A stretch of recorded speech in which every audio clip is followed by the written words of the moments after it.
Hello and welcome to North Shore Private's virtual GP education program. This session was recorded at a live GP education session in July 2023. Women's Health Series 2 covers pelvic venous congestion syndrome, polycystic ovarian syndrome and medicines in pregnancy. Presenters on the night were Dr. Maya Thavendran, vascular surgeon, Dr. Ujwala Parasha, ONG, Dr. Hugh Porter, ONG, and Associate Professor Catherine Tonks, endocrinologist. Use QuickLog to gain CPD hours for this session. Thank you, Wendy, and thank you, Boston, and thank you for attending the meeting today, and to the rest of the specialists as well. It's an honour to be here. Maya Thavendran, I'm a vascular surgeon. I practice endovascular surgery as well. I have rooms here at North Shore Health Hub and Northern Beaches Hospital and the Sand Parkway Clinic. I look after public and private patients, and referrals are triaged by myself, and I consult 3 days a week. So there's plenty of opportunity to see patients if it's urgent.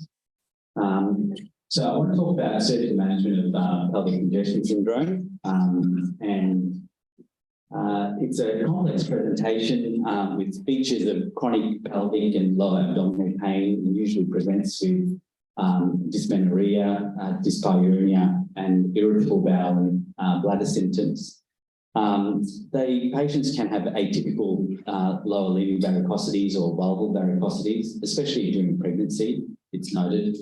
And in severe cases, patients can present with lower limb edema.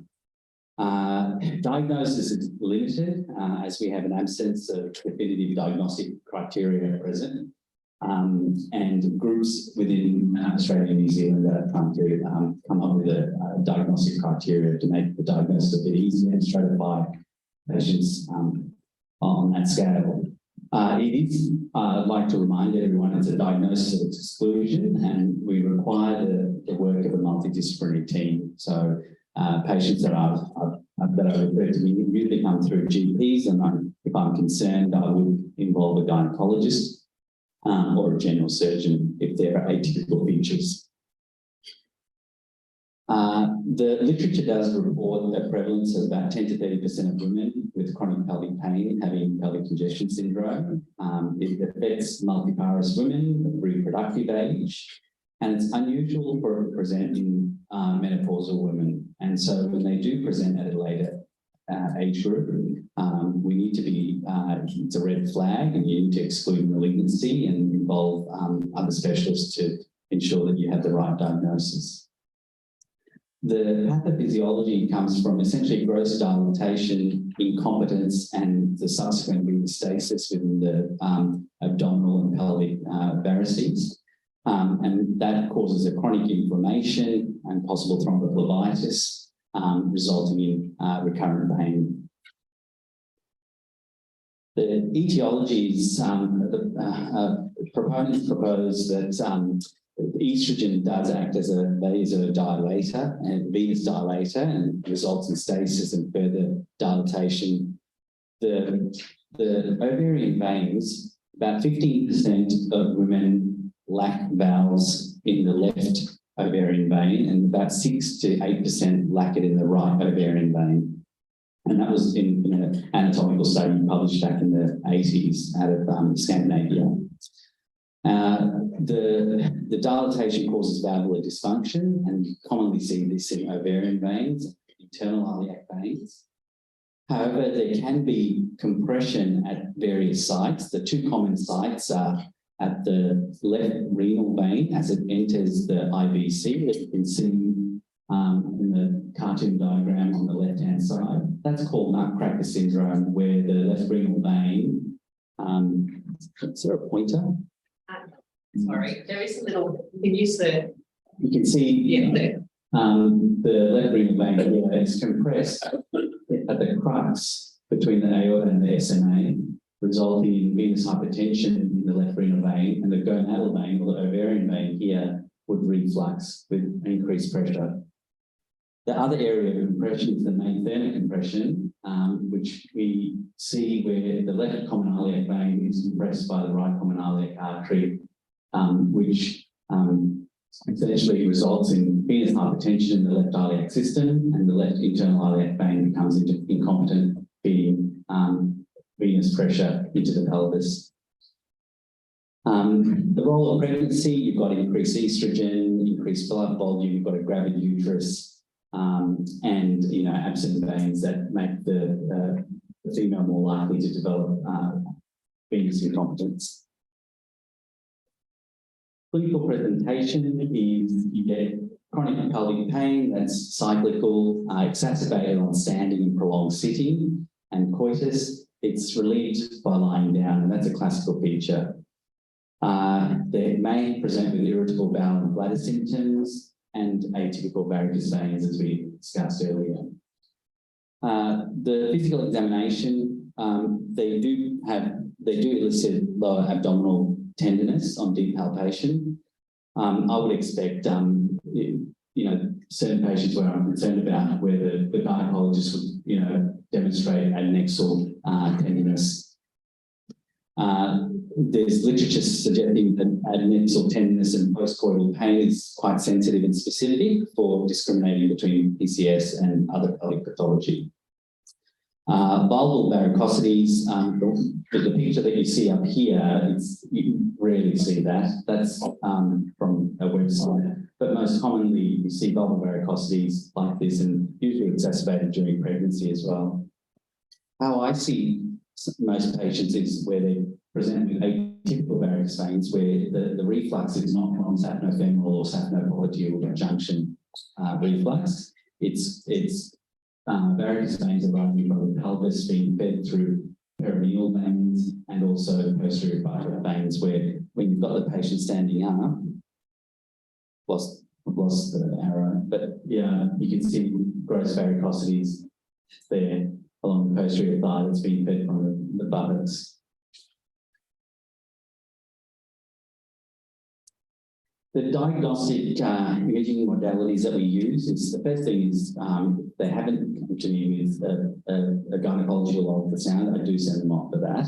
It's vital in excluding pelvic pathology, ovarian cyst, ovarian malignancy, endometriosis, and it can also confirm the presence of adnexal varicosities, where you get this thunderstorm of flow that you can see in the first picture here.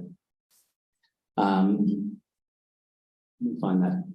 In these pictures are from the ultrasound lab in the rooms, and here it's just an isolated with vascular ultrasound in the rooms. You can demonstrate reflux in the left ovarian vein feeding that adnexa. You can see the IVC iliac segments in the right ovarian vein to be patent incompetent. In this picture here, there's essentially what seems to be a compression of the left renal vein with reflux down the left ovarian vein. The remaining venous segments are patent incompetent. In my experience, it's very rare that you get a true nutcracker compression causing pelvic congestion syndrome. My feeling is that the valvular reflux results in lower resistance, where blood preferentially flows into the pelvis from the left renal vein, and the proximal left renal vein is collapsed, so it appears to be compression. So when you do exclude this segment, you find that the left renal vein opens up. In this picture here, you've got a demonstration where the ovarian veins are patent incompetent, and this female ended up having a May-Thurner compression, you can see there, with retrograde flow in the left internal iliac vein. The diagnostic criteria that's used is when the ovarian vein is greater than 6 millimeters, it's shown to be incompetent on multiple studies. There's slow flow, there's retrograde flow, and they're usually over 6 millimeters in diameter. Following a vascular ultrasound, which is a useful screening tool, if I am concerned about the symptoms and I've got an idea of the the vascular anatomy on ultrasound, I do send the patients off for a CT abdo-pelvis venogram. And it does two things. First of all, it allows me to exclude significant other intra-abdominal pelvic pathology, such as, malignancies, lymphadenopathy, femoral hernia. I've seen a femoral hernia present with what was thought to be pelvic congestion syndrome. It's also useful in determining the location of the veins, the size, especially the right ovarian vein. The right ovarian vein is quite difficult to access because it comes straight off the IVC. And when you're working in a two-dimensional plane on fluoroscopy to actually enter into the orifice of the right ovarian vein can be quite difficult. So the CT gives us a lot of information as to how we can access that and what instruments we need to use to access that. And in the pictures here, you can see in yellow, the ovarian veins quite dilated and tortuous, feeding into the nexa. And same female, you can see essentially crowning the fundus of the uterus.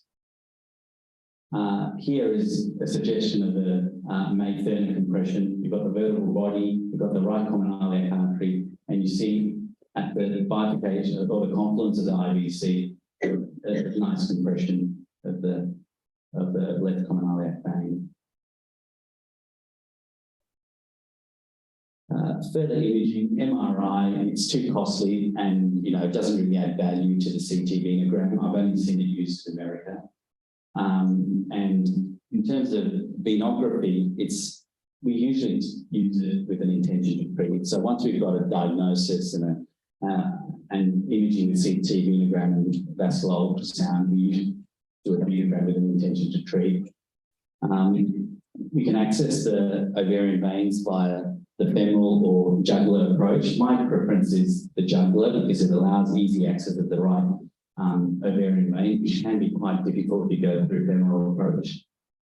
It can be done under local anaesthetic or general. And my preference is general. I don't want people sticking, instruments down my jugular vein while I'm awake. And it can take about an hour, take as long as 2.5 hours. So usually my patients always go to sleep. And I have the patients in reverse Trendelenburg where there's an IVC to allow a right ovarian vein to open up, and also use a Valsalva maneuver with the anaesthetist. It allows for demonstration of dilated tortuous veins, sluggish flow. You can clearly see congestion here around the adnexa in the right ovarian vein here. And on this same individual is the left ovarian vein. You can see pooling around the adnexa. It also allows, I always check the iliac veins as well, just to make sure that they're competent and patent in this. See, clearly demonstrates essentially a compression at the origin of the left common iliac vein. This is a May-Thurner syndrome. And you can see that you've got retrograde flow. This is a femoral puncture. And you've got retrograde flow into the internal iliac vein, and it crosses the midline and goes into the right iliac system. This girl was sent to me. She already previously had a right ovarian vein coil embolization in the hope that it would alleviate her symptoms, but it didn't, and she had persistent symptoms and essentially had this main compression. What are the treatment options?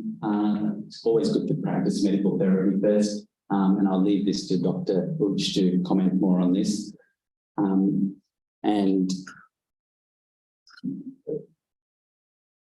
surgical treatment, endovascular therapy is essentially the mainstay. Sclerotherapy, it was used in the past. No one really does it anymore. It's difficult to control the distal extent of embolization. So if you're squirting a liquid down the ovarian vein, it's very hard to control where it's going to end up. And it has potential to enter the systemic circulation given large volume required for those large veins. So I don't use it routinely. Vascular plugs like this. This is an Amplatzer device, which is normally used to occlude arteries. Again, it's a single device, very effective. You need to oversize it. I don't use it because there's no long-term data on this, and my worry is that constant radial outforce that you exert onto the vein, and the vein lies just behind the mesentery. There's always a risk that it can erode into the valve. So I haven't used this at all, and I don't feel that there's currently in my practice to use it. Coil embolization is the standard techniques in Australia and New Zealand, and generally worldwide. There's no mass effect. I don't know if Boston Scientific have any samples of the coils that we used. Maybe we can hand that around. It's a platinum made, it's got fibres on it, it's very soft. You can see here the right ovarian vein refluxing into that nexa. These coils are placed usually using about 4 or 5 coils, and essentially includes any flow into the pelvis. Any venous blood from that exopelvic organs are going to be carried by the internal iliac veins back into the circulation through the IVC. There's one paper that looked at outcomes between AMP abundance and coil embolization. There's similar results at 1 year. There's data to support that 80–90% of patients experience symptom reduction at 1 year follow-up, and certainly in my practice, I would agree with that. What are the risks with any procedure when you access the internal chamber of the vein or the femoral vein? There's a risk of damaging the artery. You always use ultrasound guided practice, and I don't know any other vascular surgeon who wouldn't. There's a risk of coil migration. Again, nowadays the coils are detachable, so you get it into place and you deploy it. In the past, you just put it into place and keep, with a wire. Nowadays, they're pretty well controlled. So if you're not happy with the placement in the ovarian vein or any other vascular structure, you can always pull it out. Non-target embolization is rare because you place it into a spot and it stays there. Unlike, say, sclerosing, which you will travel distally, there's a risk of infection, like with any surgical procedure. There's that in my practice, and there's always a risk of a deep vein thrombosis with propagation of the thrombus. So, routinely in my practice, I get an ultrasound duplex of the iliac cables segment 1 week post-op. Recurrence. I've seen recurrence of symptoms when the patients have had the left ovarian vein treated, and if they've got right ovarian vein reflux and the surgeon hasn't been able to access it in the past, the patient may have persistent pain. Or that during the workup, there's been a misdiagnosis, or the main vein compression has not been appreciated, or internal iliac vein reflux has not been appreciated. Nutcracker syndrome, as I said before, I don't believe that in post-pelvic congestion syndrome it's a true issue. I've only had one patient in the past. This was a patient from 2018 from the Northern Beaches. You can see left renal venogram with gonadal vein reflux, and I've stented her. She had flank pain, hematuria, and abdominal pain, and conservative management for a few months. And she's an avid rower, so every time she was on the rowing field and she was competing, she complained of severe left-sided flank pain and had hematuria, and so she ended up getting a stent. So at 5 years, the stent's widely paid me. She was initially treated with NOAC and aspirin. There's, again, no data on this. There's not a lot of evidence on what anticoagulation or antiplatelets use. So I anticoagulated her for 12 months and had her on aspirin ever since. As I said before, the collapse of the left ovarian vein that we see and as termed as radiologically nutcracker is due to the collapse due to the preferential flow in the left ovarian vein. Stenting for May-Thurner syndrome or compression, it's the definite indications for people with iliofemoral DVTs. And it's, But for prevalent pelvic congestion syndrome, it's a relative indication. There's no long-term data available. And I've only treated one patient before, and you can see this down here. She had quite debilitating symptoms, and she was sent by a gynecologist on campus. She's had, as you can see, at the Mater, we had ovarian vein embolization with the hope that it would treat her pain. It didn't. She ended up having a hysterectomy, had essentially, chronic pain from that, despite all of that. And you can clearly see compression here and cross flow across the pelvis into the right iliac segment. And she was treated with a venoplasty and a stent. She's back at work, and she's had no issues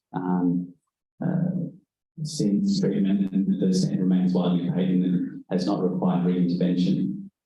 Again, she was treated with polymer with a DOAC and aspirin, and she's on surveillance.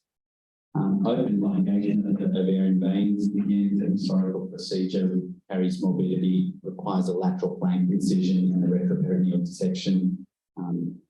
So it's when you've got minimally invasive techniques, that procedure has gone out of favour. So pelvic congestion is seen with patients with atypical varicose veins or recurrent varicose veins. And they've had pelvic symptoms in the past before, and that have, not really been treated. And they're sent to me with atypical varicose veins. I do treat the ovarian vein reflux and the pelvic congestion to improve the clinical and cosmetic results and to ensure durability of intervention. I don't offer iliac vein stenting for varicose veins associated with May-Thurner because the morbidity and the risks associated with that procedure is too significant for venous, like cosmetic or symptomatic varicose veins. I just, inform the patient that any early recurrence needs to be treated, again, with sclerotherapy or lower venous intervention. Vulval varicosities, I treat the pelvic congestion and I wait a good 2 to 3 months before performing sclerotherapy under a GA if there's ongoing mass effect or pain. In the literature, there's no evidence to suggest that ovarian vein embolization impacts fertility or pregnancy. What are the take-home points? It's somewhat underappreciated. It's a diagnosis of exclusion. Medical management is the mainstay in the setting of mild to moderate symptoms. Surgical management in limiting symptoms, failed medical therapy or patient preference. And we like to keep the endovascular intervention simple and not complicated with a significant amount of stents or ampullates or plugs. And it's a very safe procedure and it has appreciable results for patients. Do you have any questions?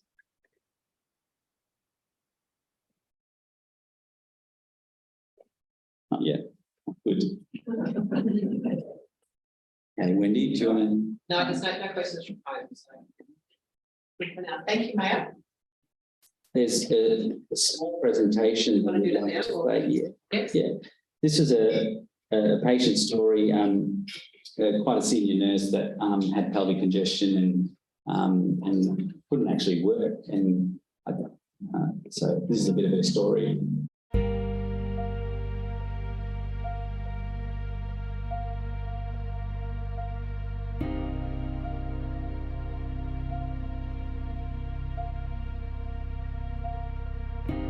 Hi, my name is Corinne, and for about 2 to 3 years I experienced chronic pelvic pain that was only subtle during that time and intensified over a period of about 4 months. I was experiencing extreme bloating. I had this really unusual pulling sensation through the pelvis which became chronic, and the only way to relieve that pain for me was actually to lie down. It was affecting my daily life then as it intensified. And as a busy working mum, that wasn't really consistent with being able to function, and it became quite debilitating. That made me go and seek an appointment with a GP who went on to do some investigations, and I was then referred on to a vascular surgeon. I was then informed I had pelvic congestion syndrome and was explained that that was basically varicose veins in the pelvis where the vein becomes enlarged, and that was causing all the pressure and pain that I was experiencing. My doctor reviewed my medical history and other options, and I was, since other medications and treatment options had failed in my case, I was told I was a suitable candidate for ovarian vein embolisation. The procedure is where a material is injected down into the ovarian vein, which blocks the blood flow. This is just one of the treatment options which is available for pelvic congestive syndrome. My doctor discussed the options of embolising both the right and the left vein. I was informed that sometimes anatomically the right vein is difficult during a procedure to access, and in my case my left vein was the vein causing most of my issues and discomfort. I was informed after the procedure at follow-up that the right vein had not been embolised, and the left vein it was evident that the left vein was causing most of my issues, and that we would monitor these symptoms during the recovery phase should we need to revisit any further intervention in the future. My doctor informed me of the usual side effects of having any surgical procedure, and in this case, this procedure had minimal side effects. The main side effects that was discussed with me was pain at the entry site of the neck vein. I underwent an embolisation procedure, and within 3 to 4 months, I can confidently say that my symptoms were non-existent. During my follow-up appointment with my doctor, we were satisfied with the results that we had seen, and I no longer was experiencing any bloating, discomfort, pulling sensation through the pelvis that had impacted my day-to-day life.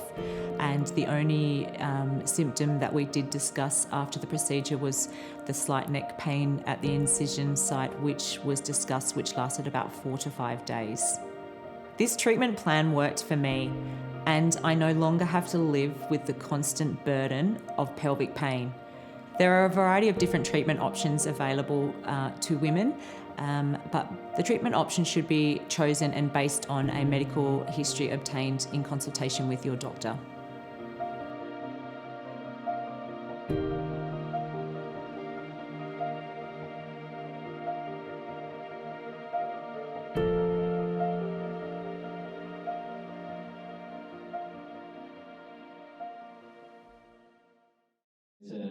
Day procedure.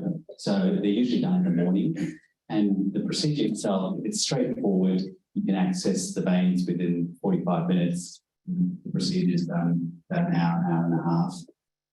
But there are challenging veins to access. Sometimes the right ovarian vein is quite difficult to visualise on a 2D vein, and so that can take some time. So I've had ovarian vein procedures where it's lasted 2.5 to 3 hours. Yeah, but most of the time it's And second part of the question, post procedure, Yeah. is there anything the lady can or cannot undergo in the future in terms of imaging or in terms of, I don't know, antibiotic prophylaxis of any kind or any other session? No, the first thing I do for patients is to take the first week easy. In terms of future medical therapy or diagnostic imaging like MRI, the patients are given a card, so that they can have an MRI, but the Tesla rating or the strength rating on the MRI machine needs to be reduced from 2 to 3 to about 1.5. So as long as the radiology practice knows that they've got ovarian vein coils, they can have CT scans. Future medical procedures, there's no data to suggest that they need antibiotic prophylaxis, but routinely nowadays, any surgical procedure does. The patient do a shot of kefazolin or an antibiotic that they're not allergic to, but there's no indication for antibiotic therapy, so with dental care or Yeah, so 24 hours after the general anaesthetic, patients are driving. I do warn them that they get lower abdominal discomfort. I've been told it's like period pain. So I have my patients discharged on some Panadol and some Nurofen 3 times a day for about 5 days. The old type of pain coils did elicit quite significant discomfort in the veins. The new ones are very soft. I don't know if you've had a chance to have a look at them. Yeah. Yeah, they don't actually. My patients, there's this particular coil, and there's a coil from Medtronic where patients don't. Thank you. Can you mention money? Cost. Yeah. So patients who have pelvic congestion syndrome can be treated as a public patient. So unless the patient doesn't want to wait the wait period, or they've got preference for private care. With private care, you know, I don't know what my colleagues use, but it's a $500 known gap patients. So it's very accessible. But you know, pelvic congestion syndrome can be treated as a public patient. Hi, everybody. My name is Dr. Ujjwala Parashar. Everybody knows me as Uj, most popular name here. I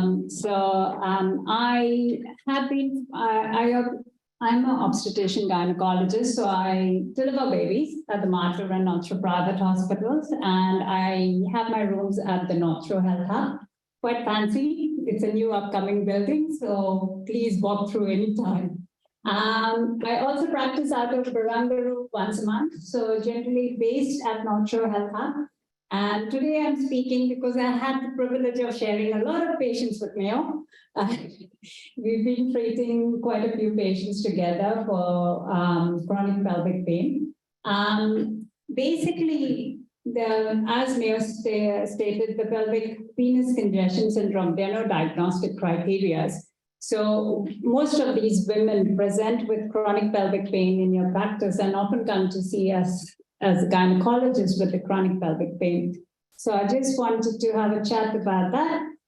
So definition of chronic pelvic pain, it is essentially, as per ACOG, is a non-cyclic pain that lasts for 6 months or more.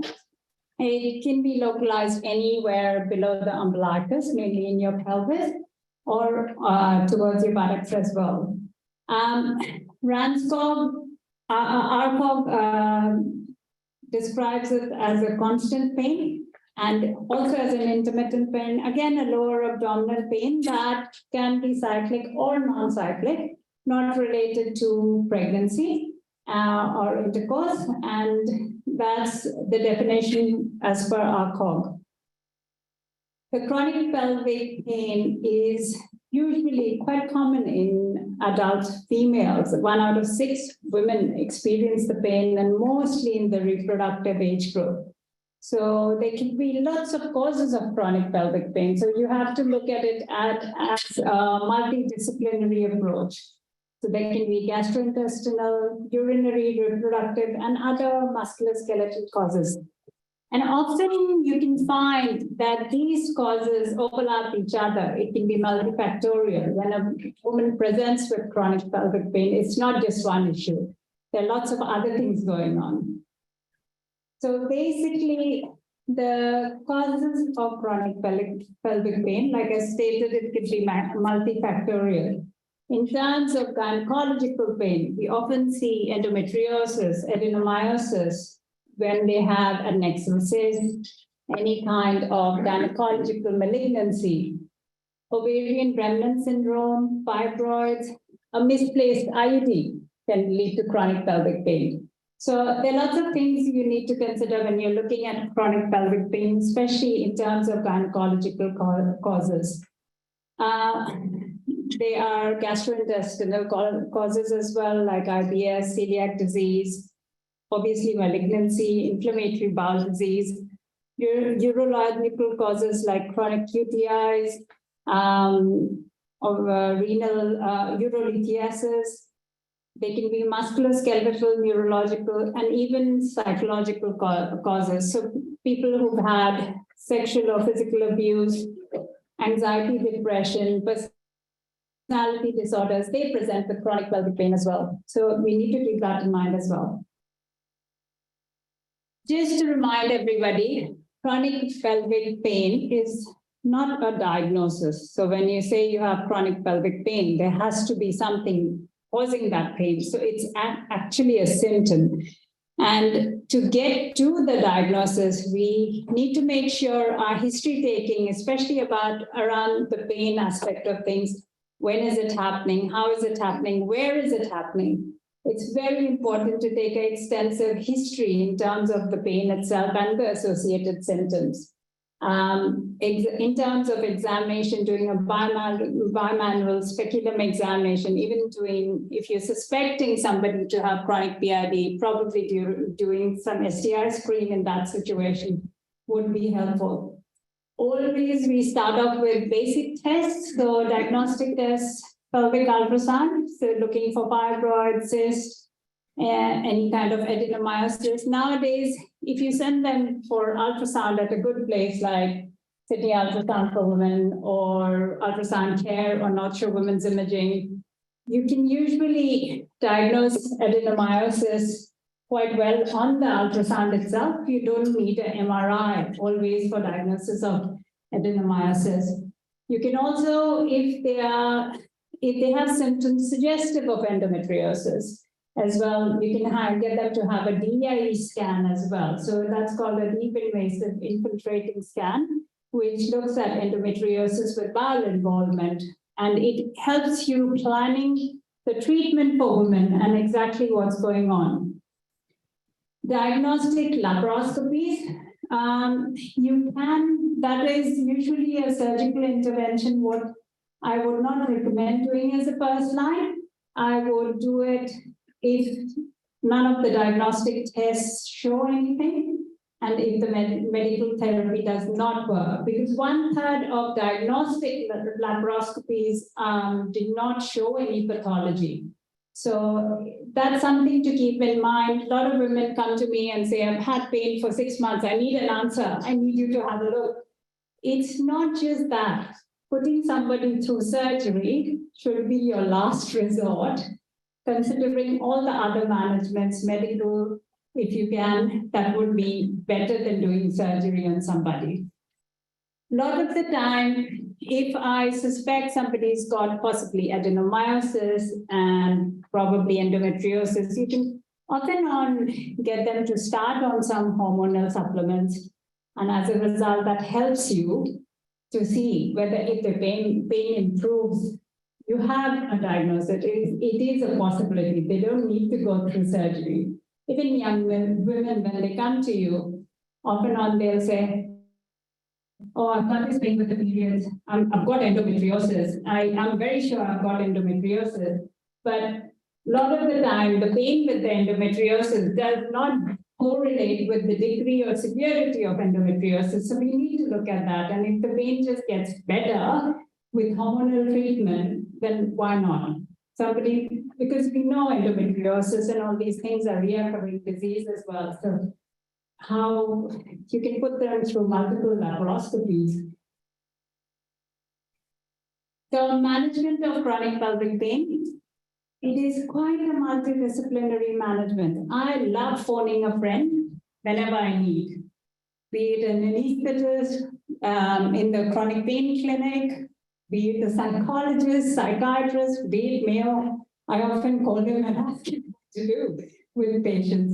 So I think it is important to understand that we are all in the same boat and we can all call each other, and just phoning a friend and trying to get a multidisciplinary approach for these patients is very, very beneficial. Sometimes you'll see that they have quite marked psychological impact with the pain. So treating that helps with the pain as well. So I just wanted to show you a couple of things. A lot of people who've had multiple surgeries in the past, they can have a lot of adhesions in the pelvis, especially after a hysterectomy. If they've had the ovaries left behind, those they can have adhesions around the area, and that can cause pain as well. There is no evidence to suggest that taking out those adhesions through surgery actually alleviates the pain, because the more number of times you go in and take out these adhesions, new adhesions form. So this is a short-term management versus a long-term management. We are looking at these people. They'll be back in a few months' time with new adhesions. So routinely lysis or surgery for additional lysis is not recommended. And you outweigh the risk. Somebody who's had multiple surgeries, the risk of bowel injury, ureteric injury. These things are significantly higher when you go in and do surgery. Endometriosis. So that's one thing I think we all as gynecologists struggle with.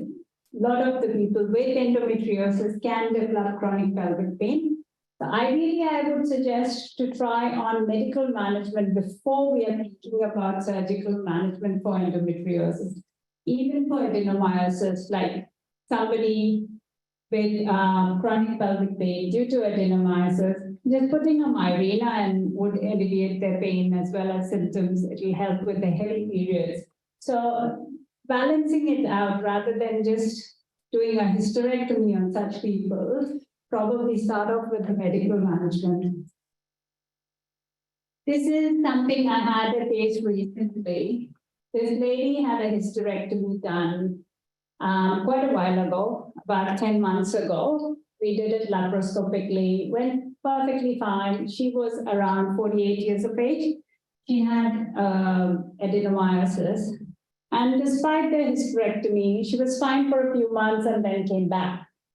And I could not figure out what was going on. And she had quite marked chronic pelvic pain. And then we decided, okay, nothing seems to be working. Let's go in and have a look. And we found the residual ovaries had been tucked around the pelvic side wall, compressing in the pelvis where exactly her pain was. So we took out the ovaries and she was fine after that. So that's called a residual ovarian syndrome.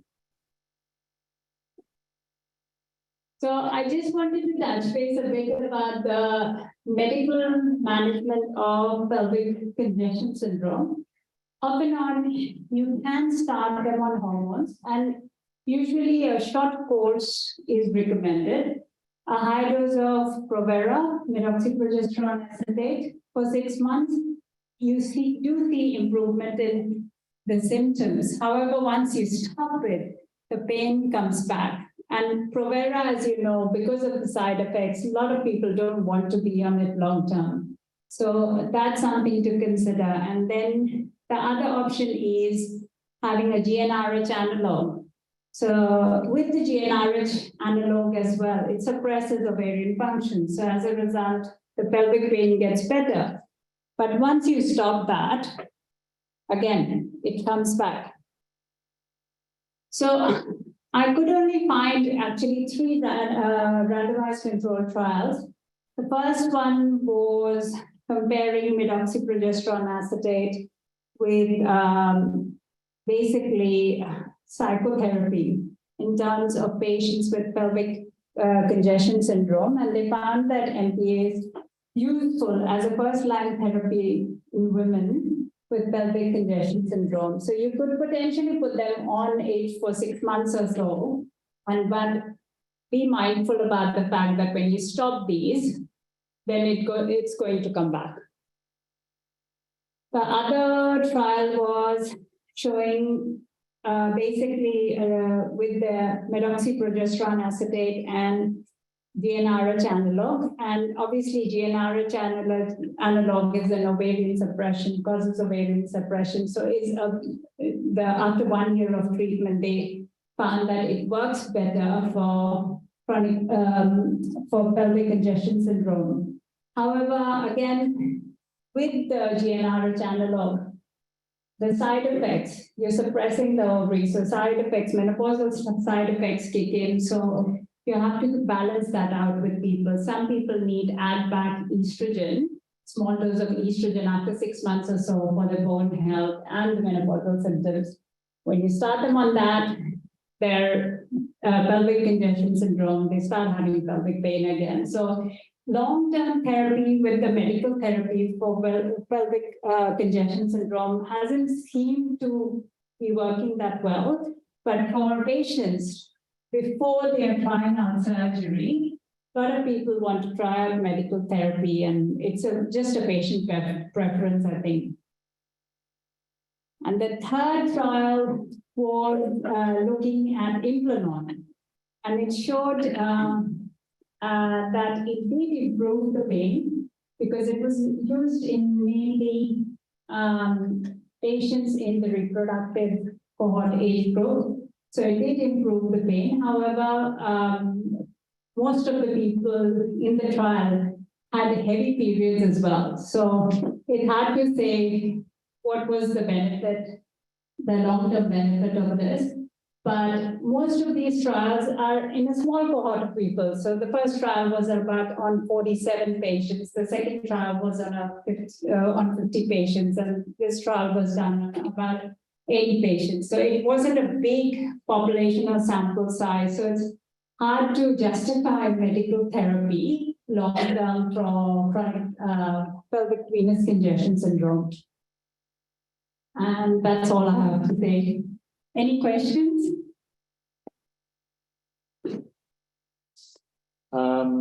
So a little about myself. This photo was taken 2 nights ago when I got my fellowship certificate. I actually did graduate about a year ago, but because of COVID, there's a bit of a backlog. So that's me meeting the president of the college a couple of nights ago and getting it all official. So I'm not a physician gynecologist. I am working here at North Shore Private, but consulting rooms here. I'm also working at the Northern Beaches Hospital, where I also consult, and I deliver at the Mater as well, so I'm sort of spread across all campuses. I'm currently consulting at the Northern Beaches Hospital in a suite there with Dr. David Jollo, who's the Department for Obstetrics and Gynecology, and I'm currently upstairs with Dr. Chris Smith, who most of you would know is the obstetrician here. And I've got a public appointment at the Northern Beaches Hospital as a BMO in obstetrics and gynecology there. My undergraduate degree was at Sydney University. I did a degree in physics and civil engineering, and then did a bit of a left turn and became an obstetrician. Trained at Westmead and Royal North Shore. I did my fellowship at Northern Beaches Hospital and some gynecology at St Vincent's Hospital. I'm currently a lecturer for both the University of Notre Dame in Sydney and Macquarie University Medical Schools. There we go. So I love high risk obstetrics. This was a recent locum that I did across the road at North Shore Public in one day. This was a 23-weeker we delivered, followed by about 3 hours later, a 28-weeker, and then a 30-weeker all in one day. So that was a busy high risk day. Some research that I published last year out of Westmead was in exit procedures, which is basically delivering just ahead of a baby, in a baby that's been diagnosed with some sort of airway obstruction antenatally. So we put the mum under a very dense general anaesthetic, and then we, at caesarean section, deliver the baby's head and its right arm, while the paediatric guys work on the oxygen saturations on the right arm. Our ENT colleagues come in and either intubate, like they're doing here, or actually do a surgical tracheostomy on the baby while it's halfway out, still under placental circulation, so it's like the baby's on ECMO. The idea being that it comes out with an airway that's protected when it's delivered. So we wrote up about 20 of those procedures from Westmead, paper published last year. I also offer maternal assisted caesarean section. I'm not sure if everyone's heard of that, but that's a sort of relatively new technique of involving mums generally that have had some sort of birth trauma in the first instance. They've come back and may not be suitable for a VBAC or a vaginal birth after caesarean and want to get somehow more involved in their process, and we let them actually surgically scrub and help deliver their own baby, which is a bit of a novel, not for everyone approach, but certainly something that I'm happy to talk to patients about. This is my family. We have a 5-month-old girl, Hallie, and that's my wife. She's actually a medical oncologist who trained at North Shore, so you may see her floating around the place as well. Her name's Isabel Porter. And I've actually just today settled on a suite, which I'm moving into upstairs. This is our plans for what it's going to look like when the renovation crew start, hopefully next week. So I'm going to be hopefully part of the furniture around here, but this is what we're designing and building upstairs up on level 4 here, so we'll be around. Also do a little bit of stuff on social media. So if anyone has any interest in that, and that's not for everyone, but I do some collaborations with GPs. We do some education sessions and things like that online. So if anyone is into that at all or knows any of these, I'm very happy to do some education things with you if you want to do something like that. But let's talk about what we're here for tonight. It's a bit of a pivot from where we've been so far, but we're going to talk about early pregnancy medications. I picked this topic. I talked to some GP colleagues of mine and said, what do you want to hear about from an obstetrician? Not a huge amount of new stuff happens in obstetrics, but obviously that's where my practice is heading. So, and I think there's sometimes some confusion or interest in some of the medications that people find themselves on in early pregnancy, specifically related to their pregnancies. So I'm sort of trying to demystify a few of those tonight to give you guys some confidence in what you can and can't prescribe and stop and increase and those kinds of things. So we'll talk a little bit about progesterone, that's a big one. Just a little update on anti-D, mifepristone and misoprostol, which has been in the news recently, aspirin and clexane, and then an update on iron as well.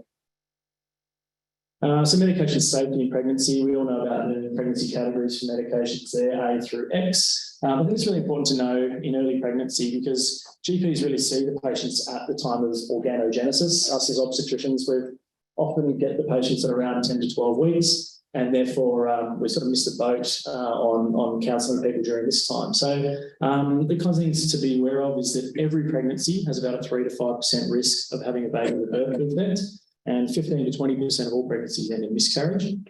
So there's kind of things to be aware of when we're talking about medications in early pregnancy. These things happen regardless. I'm going to present some clinical cases tonight. So there's a few different cases, very simple, but just a way to sort of link it back to the practice. So this is the first case. This is a G2P0 patient who's 7 weeks pregnant. She's had a dating scan, so we know it's intrauterine, and she's got some vaginal bleeding. So again, this stuff is early pregnancy stuff. As obstetricians, we don't generally see these patients. I've got a real interest in EPAS, like early pregnancy clinics. So I've worked in EPAS at North Beaches, North Shore, and Westmead, and the recurrent miscarriage clinics as well. But a lot of this frontline stuff is done by you guys. So patients had a previous miscarriage, they've come in PV spotting, and obviously very anxious because she's had a previous one. So what can we tell her? We can tell her that bleeding is very common in pregnancy, that 25% of people experience some bleeding in early pregnancy, but 2/3 of those will go on and have a successful pregnancy. There's been a lot of research, and I hope if one of the take-home messages out of this talk is about progesterone and a medication that we'd really like the GPs to be prescribing more of, is progesterone for threatened miscarriage. So the diagnosis in this case is someone who's got bleeding in early pregnancy, which is just a threatened miscarriage, as simple as that. Then we've got to try and work out what caused it. So this graph here just shows that as you have more miscarriages, I'll go to the point again. As you have more miscarriages on the bottom here, your risk of it being due to a chromosomal problem doesn't change. So in your first one, it's most likely going to be a chromosomal problem. But as you have recurrent miscarriage, there's this whole category of non-chromosomal problems causing your miscarriage, and that's where the research into progesterone came from. 2 graphs here. One on the left is people who have normal pregnancies versus people who have some bleeding in their pregnancy, and the amount of progesterone they have floating around their body. So the blue line here is normal pregnancies. This is the average amount of progesterone you should have as the gestation increases. And if you've got some bleeding in your pregnancy, you can see your progesterone levels are actually a little bit lower on average. So making up this gap of progesterone is where the research comes from. Second one over here is comparing now if we take that group of people with bleeding and see who went on to have a successful pregnancy. The people who went on to have a successful pregnancy, their progesterone level rose all the way, during those first 12 weeks, and the people whose progesterone levels didn't rise went on to have a failed pregnancy. So it sort of implied that, obviously you need an increase in progesterone to keep a pregnancy going. So to summarise, a whole lot of really big trials that have gone on over the last few years, which were the PRISM trials, basically, as a result of those big randomised controlled trials, we now know that starting progesterone on anyone who's had a miscarriage, who has bleeding in the next pregnancy, is going to increase the live birth rate. So it's something we could be doing, very simple intervention at this stage, and it would be done by you guys, not us. So the dose is 400 milligrams of Utrogestin, and that's twice a day. So Pessary is quite a big dose. It can be given vaginally or rectally if the patient doesn't want to give it vaginally. And then in terms of ceasing it, we had a big discussion about this recently because progesterone by 12 weeks should be pretty much made by the placenta, but so therefore you can see that at 12 weeks. Problem is your rate of miscarriage sort of starts to plummet at 12 weeks. Therefore, if you continue a little bit past that, patients won't attribute a miscarriage that happens randomly at 12 weeks to taking away the progesterone. So if they can afford to and they're happy to, the general consensus is to actually continue a little bit longer than 12 weeks. Just to one more point on that. So it's no longer just sort of like, maybe you should, maybe you shouldn't. All of the guidelines, so RANZCOG, NICE and the Cochrane Review have all said now, this is the answer to this question. Stop doing any more research. We know give people progesterone if they're bleeding or have a miscarriage. Is it safe? Yes, it is. Okay, there's essentially no contraindications to it, which I think is nice to hear. And we know in these big trials there are no maternal or fetal complications of giving progesterone. Just don't forget that it's still important if someone is bleeding in early pregnancy to make sure they've had a normal CST and ruled out STIs as a cause of bleeding as well. Brings us to clinical case 2. So this is a patient who comes to you because they've seen their IVF specialist and they're now pregnant, which is fabulous. They're very stoked, but they're on a ton of medications. And I know this is tricky because it happens. I get patients sent to me from an IVF specialist and they're on all of these medications. I don't know much about these medications. I don't prescribe these medications. I get asked questions about it. So I figured, I assume most people are in the same boat there. So about progesterone in the context of IVF, because this is one that almost everyone will be on and they should be on. This one's pretty well studied. The Cochrane Review 2015 and RANZCOG guidelines all say that you need progesterone if it's an IVF cycle. And therefore you will find all the patients that come back with IVF will be on progesterone. The issue is how long for and what dose, and that's the bit that's very variable. We know definitely that continuing progesterone until a positive pregnancy test, which should be done around 11 days after, say, a fresh cycle, so around day 16. And that's what it's PBS listed for, and it's PBS listed because we know it works. But anything after that, which seems very early, okay, only being on progesterone for 16 days, anything after that is no longer evidence-based. So interestingly, they did a study just here, all that stuff on the right there was basically asking IVF specialists, what are you doing with progesterone? What dose, what route, how long? And what they found was no one could make any kind of consensus about it. So it makes sense that if they don't know, we also don't know. But the general gist is certainly we know 100% progesterone has to stay on until you have a positive pregnancy test. There's no question about that. How long you then stay on it is really up to the IVF specialist and the patient themselves. Often they want to continue it through that first trimester, and it's very common for people to continue for that first 8 to 12 weeks when the placenta started to take over. But not also if someone really has a problem with it for some reason, wants to stop, anything like that, there really isn't any good evidence to say continuing after that stage is going to make any significant difference. So some other IVF medications, so metformin is used quite commonly. It's been proven to improve egg quality and decrease OHSS. Not unreasonable to be on metformin after the implantation, and therefore continuing that to about 10 weeks is quite reasonable. Aspirin and clexane, there's no role for aspirin and clexane in a standard IVF cycle other than depending on the cause of the cycle, and if that's recurrent miscarriage, such as something like an antiphospholipid syndrome, which we will touch on later, then that's where aspirin and clexane come in. But again, a lot of these medications people will be put on in a sort of not so evidence-based fashion from different specialists in different ways. So I guess we're moving to this area of the autoimmune IVF or the immunology IVF sector, where there's a few practitioners sort of in that area. In particular, the IVIG and the intralipid stuff, and the aspirin, clexane, and the prednisone. So everything in that category is for people where they think when they're implanting embryos back and they keep failing, then it's an implantation failure. And therefore they think it's some sort of immune response to that. So trying to make the uterus less hostile with prednisone, IVIG, intralipid, aspirin, clexane. That's the idea of all those medications, but there hasn't actually been any significant RCTs to prove any one of those interventions actually makes a very big difference. So I guess it's not unreasonable. The only thing I'd add is that prednisone in early pregnancy is probably the only one that has proven harm potentially, in that you have a background rate of 3 to 5 times the background rate of cleft palate with prednisone in early pregnancy. So we're talking about things that have prednisone often is given for this natural killer cells. There's a sort of cohort of people out there that do testing for that, looking for reasons for implantation failure. So obviously, you're not going to go probably against what an IVF specialist said. The patients that have a big relationship with their fertility specialists, they're going to want to be on those medications. But I think it's nice to know if you're starting with questions about can I cease this, what's the evidence, that kind of thing, then it's not unreasonable to say that we're in that grey area there. And then other medications, so these ones turn up on my doorstep. I've only got a few patients so far, the ones I've seen get this kind of stuff. Some people will still be on some of the medications they were put on in the lead up to their egg collection. So things that are generally for improved egg quality, so vitamin E, melatonin, Testosterone, DHEA, CoQ10. So if anyone's still on any of those residual medications after implantation, then you can just take them all off because they're all for pre-pregnancy. Quick note here, just to totally sidestep, because I had this pop up for me the other day. PGD-A, which is the pre-implantation genetic diagnosis, specifically looking at aneuploidy. This had a patient who had 3 embryos tested, and 2 of them came back as aneuploid. 1 was euploid, as called the normal embryo, put back in. And the patient then had come to me without an NIPT. I think, and it's probably fair to assume that if they've literally tested the embryo for aneuploidy, that it would be reasonable to assume that they then don't need an NIPT. However, that is actually not correct because they do need an NIPT.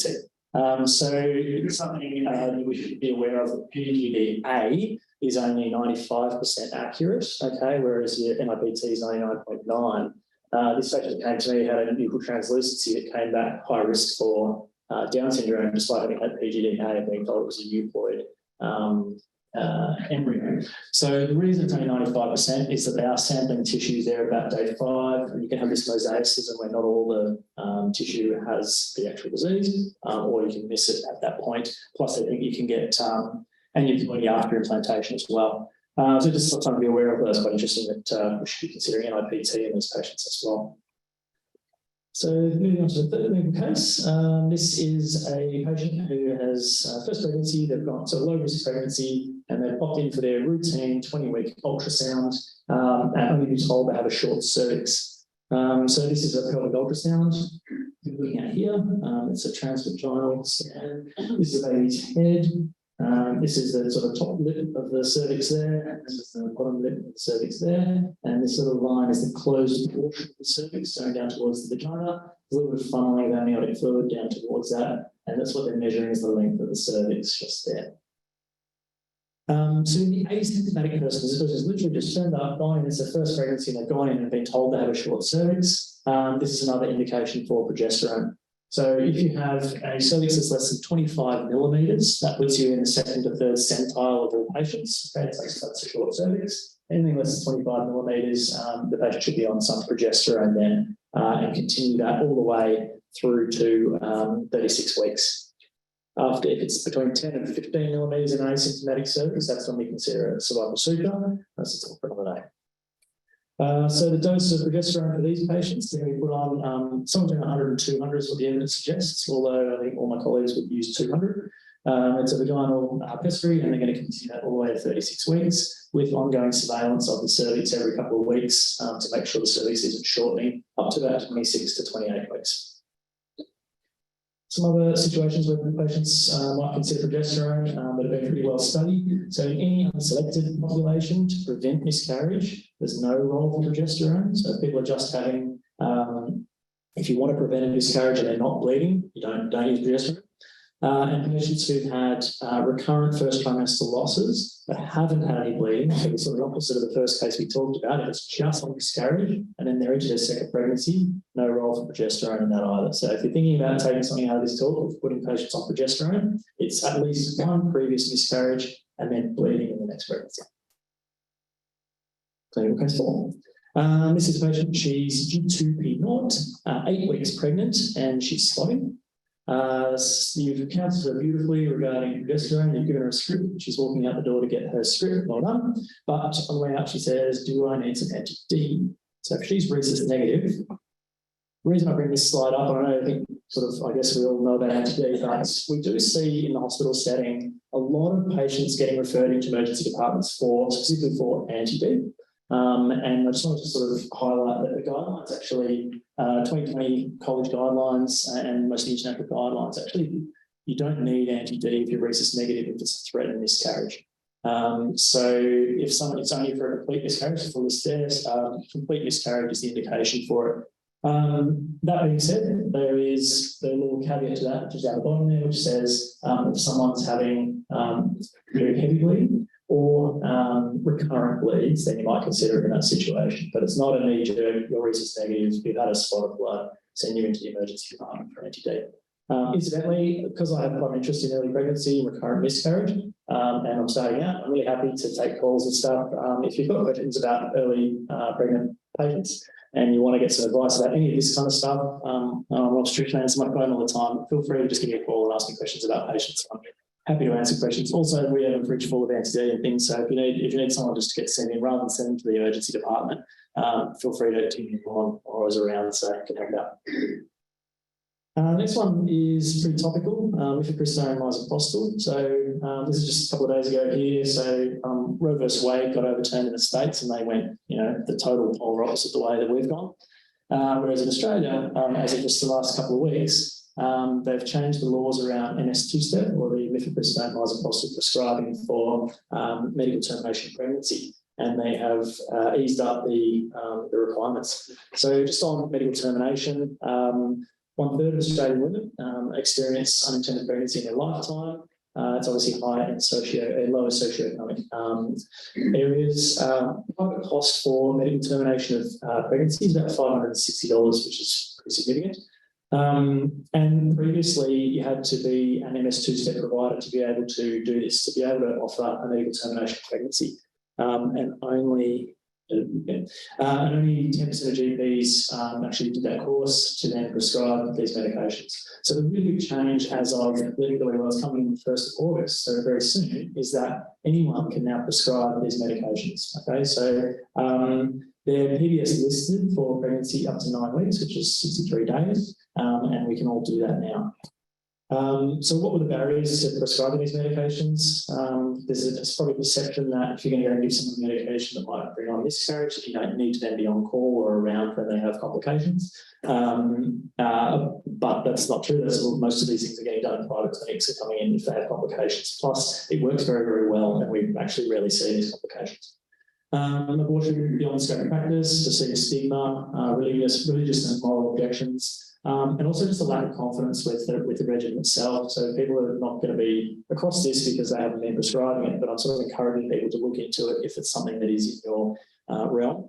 I like this quote here. It said previously GPs had time to take mandatory training to register before they could provide the abortion pill and then re-register every 3 years. This made GPs suspicious and hesitant to become a provider. Many were not sure about what the registration process entailed or why it was in place. They would think, maybe there's something about medical abortion that I don't know. So it's not rocket science, okay? It's really like it was just a regulation thing and it is now open. So I would encourage people, if that's something that you want to involve in your practice, to get involved in that.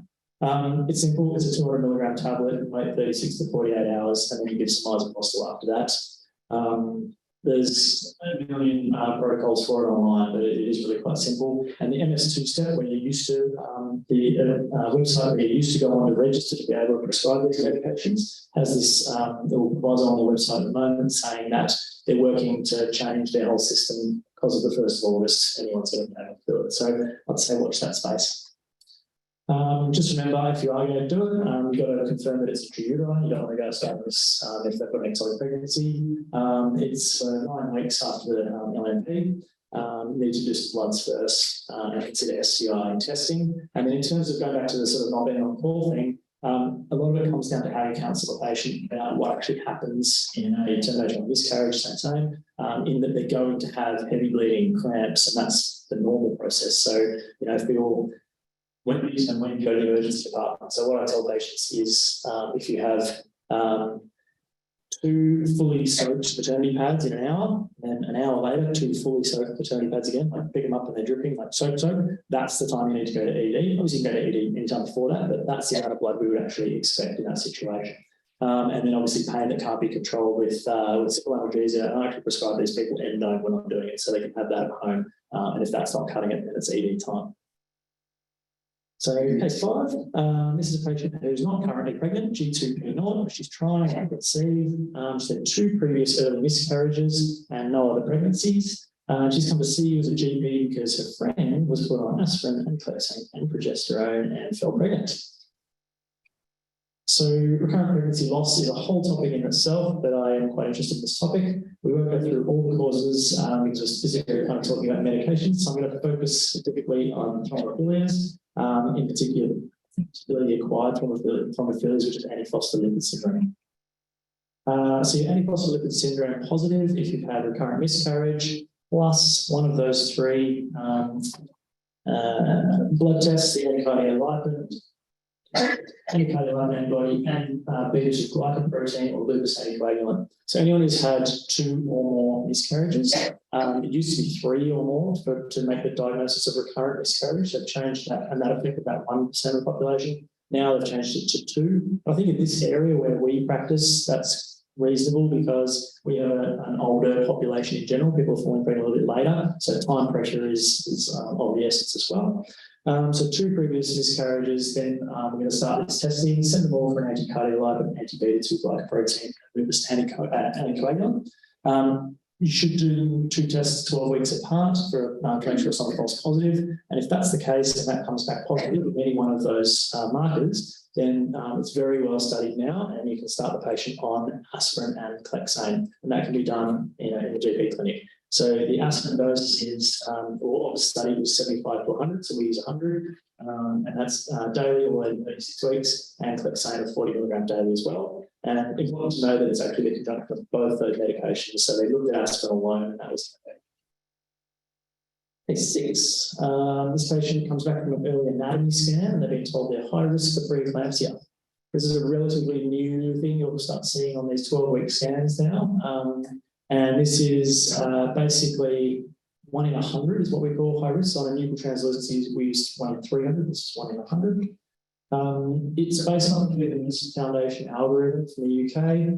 It looks at actually a bunch of history factors like previous preeclampsia, maternal history. Then it also looks at some ultrasound findings. So it looks at both the uterine arteries and the patency of the uterine arteries. Looks at the gestational age, blood pressure at the time of the scan, gestation, and then 3 bloods, beta-HCG, PLGF, A, and into a supercomputer. It pops out a risk of preeclampsia. So anyone within 1 in 100 could be on aspirin. Again, it's a very simple intervention. It's just high risk of preeclampsia, put them on aspirin. The doses that were studied ranged, the average was probably 80, but they did range from 80 to 150. 100 milligrams is okay, it's an easy dose to take, but about 5 to 10% of people are considered poor absorbers of aspirin. So we moved to 150s, which is just cracking a 300 in half and then throwing away the other half. And taking it at night is the advice of better absorption. And it has been pretty well studied. New England Journal of Medicine 2017 showed that aspirin reduces started before 16 weeks to improve placentation. It reduces preeclampsia, preterm preeclampsia by 60%. Last case, this is a pregnant patient. She's 28 weeks, first baby, and her ferritin is 8. And she's tired. So this is probably every patient ever. This is just looking at the optimal iron supplementation here. So I guess I've probably changed my practice recently based off a few studies, and there's been some more recent than this that have looked at daily dosing versus alternate day dosing. So I just put this in here to say that we're pretty confident now that alternate day dosing is just as good as daily dosing. And one of the barriers of iron I find in my patients in particular is constipation and stomach upset in a pregnant patient. So going to every second day is fine. 28 weeks, and then really saying take it every second day to about 32, 34, retest the iron. If it's still really low, then we think about an iron infusion. So in summary, number 1, the take home is progesterone. 1 or more previous miscarriage with bleeding in the next pregnancy. I'd love it if everyone here would give progesterone. Okay, 400 BD, no contraindications, totally safe. It's every college in the world is saying we should do this now, so get on and do that one. IVF, a lot of those medications not evidence-based, so go with what the IVF doctor says, but if there's concern about the medications, generally not that bad to stop them, but again, I'll probably have a chat with the specialist. Short cervix, we're on progesterone if our cervix is less than 25 millimetres without symptoms.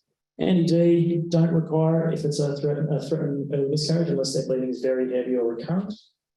Aspirin, antiphospholipid, we're using 100 milligrams at night and 40 milligrams of Clexane all through pregnancy. And if someone's high risk for preeclampsia based off this new algorithm on an early pregnancy scan, you can start them on 150 milligrams of aspirin at night as well.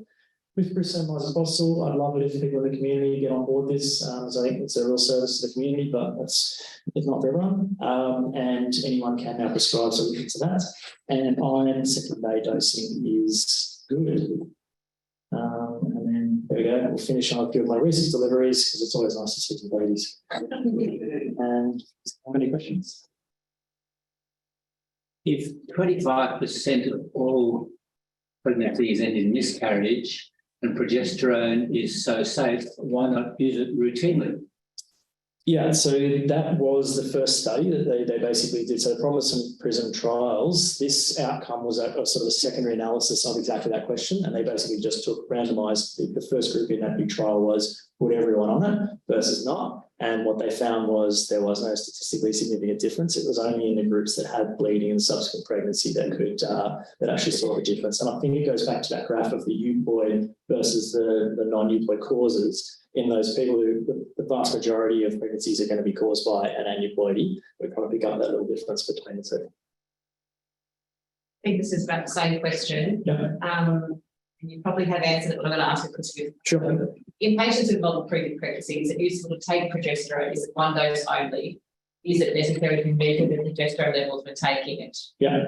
So, and is it necessary to adjust progesterone dose according to progesterone levels? Yeah, so definitely don't need to do levels, and we're not doing levels. So just give progesterone. 400 BD is the dose for everybody. It hasn't been well enough studied into any more evidence than that to say that one, adjusting the dose is any better. So I think these guidelines have been changed based off. We just know that miscarriage with bleeding the next pregnancy, progesterone helps. We haven't done enough subgroup analysis to then go on and say, hey, if you start doing this and tinkering with it, that kind of thing. So I think the basic answer is stick with the basics. Let's get everyone doing that first, and then we can start some randomized controlled trial and maybe change the dose, things like that. And the reason they came up with the 400 BD specifically in Nutrigestin actually was that was the one used in the big trials.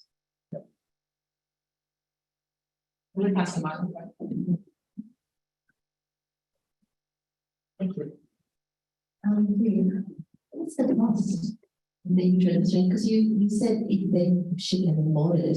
Yeah, it's not. I don't know off the top of my head. I think. With the utrogestrant, we give a spread which is PPS listed. It's an authority spread when they've had a miscarriage. The cost is rebated to, it's about $200 a box for 46 test strips. $200. Okay. That's an Okay, there you go. That's an authority streamlined. Yeah. Okay, that's good. Okay. And secondly, eye infusions during pregnancy. Is there a contraindication for a particular trimester? Yeah, first trimester, I think we're not giving eye infusions. Second, I actually spoke to a hematologist literally a couple of days ago about this very topic when I was writing this and wanted to double check that alternate day dosing is not going totally rogue. And we brought that up and we talked about iron infusion in the different trimesters, and essentially second and third trimester fine is the answer. And therefore, if someone has particularly low iron in the second trimester, no unreason to do on that, and then go again. We typically do it around 32 because the peak effect of it happens then around 40. So if you think that's an 8-week mark, so therefore starting at 8 weeks prior to that is probably sensible if you're going to do 2 of them, so that you're not going to get doubling up. And if she really can't tolerate oral iron, and she's in the first trimester, we're talking about single digits. We're talking about very 4 to 5. Yeah, no, I've seen it. Yeah, no, I've seen it. Look, I probably still wouldn't. I don't think there's enough safety data about iron in the first trimester. I would be. I'd be encouraging to eat red meat, do all the other things you can do. It's itchy blinking or Yeah, sure. your vegetarian Yeah. design divisions. yeah, it's really hard. I have a lot of opinions. There you go. So what I would do is start off with Maltopor rather than something like So Red Ferrocrat. Sea. That just helps. The liquid Maltopor is pretty good with people tolerating iron. So you can do it every second day and then slowly increase it. Now with the iron infusions as well, at present North Private and the North Public are undergoing a policy where there is some theoretical risks associated with fetal bradycardia requiring immediate delivery. There are not lots of case studies reported, but now at present at North Private and in the public, I think when you're doing iron infusions in the third trimester, you need monitoring for the baby, just for that theoretical risk of fetal bradycardia.